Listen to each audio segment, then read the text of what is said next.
So Lalbagh ಫಲಪುಷ್ಪ ಪ್ರದರ್ಶನ ಎಲ್ರಿಗೂ ಕೂಡ ಚಿರಪರಿಚಿತ.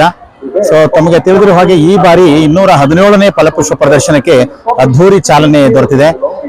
ಈ ಒಂದು ಸಂದರ್ಭದಲ್ಲಿ ಆದಿಕವಿ ಮಹರ್ಷಿ ವಾಲ್ಮೀಕಿಯವರ ವಿಷಯಾಧಾರಿತವಾಗಿ ಬಹಳ ಏನು ವಾಲ್ಮೀಕಿಯವರ ಒಂದು ಜೀವನ, ಅವರು ನಡೆದು ಬಂದಂತ ದಾರಿ ಮತ್ತು ಒಂದು ರಾಮಾಯಣ ರಚನೆಗೆ ಕಾರಣವಾದಂತಹ ಪ್ರಸಂಗಗಳು ಮತ್ತೆ ವಾಲ್ಮೀಕಿ ರಾಮಾಯಣದ ಪ್ರಮುಖ ಅಂಶಗಳನ್ನ ಬಿಂಬಿಸ್ತಕ್ಕಂಥ ಈ ಒಂದು ಫಲಪುಷ್ಪ ಪ್ರದರ್ಶನ.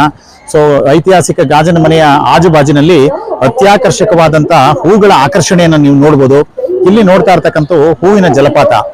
ಸೊ ಇಲ್ಲಿ ಹಲವಾರು ವಿವಿಧ ವರ್ಣದ ಬಹಳ ಆಕರ್ಷಣೀಯಾದಂತಹ ಹೂಗಳ ಒಂದು ಜಲಪಾತವೇ ನಿರ್ಮಾಣವಾಗಿದೆ.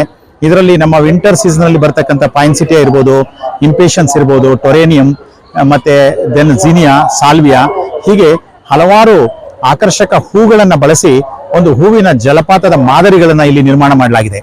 ಅದರ ಜೊತೆಗೆ ಈ ಒಂದು ಗಾಜಿನ ಮನೆಯ ಪರಿಧಿನಲ್ಲಿ ಒಂದು 50ಕ್ಕೂ ಹೆಚ್ಚು ಆಕರ್ಷಕಮಯವಾದಂತ ಏನು ಒಂದು ಹ್ಯಾಂಗಿಂಗ್ ಬಾಸ್ಕೆಟ್ಸ್ ಅನ್ನ, ತೂಗು ಬಾಗು ಒಂದು ಆಕರ್ಷಣೆಯ ಒಂದು ಹ್ಯಾಂಗಿಂಗ್ ಬಾಸ್ಕೆಟ್ಸ್ ಗಳನ್ನು ಕೂಡ ನಾವು ನಿರ್ಮಾಣ ಮಾಡಿದ್ದೇವೆ. ಅದರ ಒಂದು ಅಂದವನ್ನ ಪ್ರತಿಯೊಬ್ಬರು ಕೂಡ ಸವಿಲಿಕ್ಕೆ ಇದೊಂದು ಒಂದು ಅತ್ಯಂತ ಒಂದು ಆಕರ್ಷಣೀಯವಾದಂತ ತಾಣ ಅಂತ ಹೇಳ್ಬೋದು.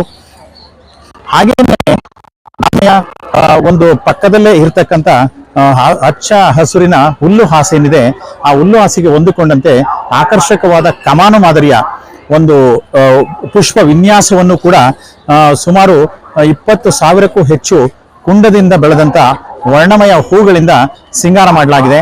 ಸೊ ಇದು ಅದ್ಭುತವಾದಂತ ಒಂದು ಸೆಲ್ಫಿ ಪಾಯಿಂಟ್ಸ್.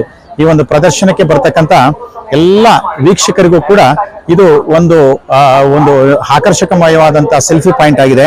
ಸೊ ಇಲ್ಲಿ ತೆಗೆದುಕೊಳ್ತಕ್ಕಂಥ ಒಂದೊಂದು ಸೆಲ್ಫಿಗಳು ಕೂಡ ಅವರ ಜೀವನದಲ್ಲಿ ಸದಾ ಲಾಲ್ಬಾಗಿನ ಹಚ್ಚ ಹಸರನ್ನ ಮತ್ತು ಇಲ್ಲಿನ ಸೌಂದರ್ಯವನ್ನ ಬಿಂಬಿಸ್ತಕ್ಕಂಥ ಒಂದು ಪ್ರತಿಬಿಂಬವಾಗಿ ಮೂಡಿ ಬರಲಿಕ್ಕೆ ಇದು ನಿಜಕ್ಕೂ ಕೂಡ ಕಾರಣ ಆಗ್ತದೆ.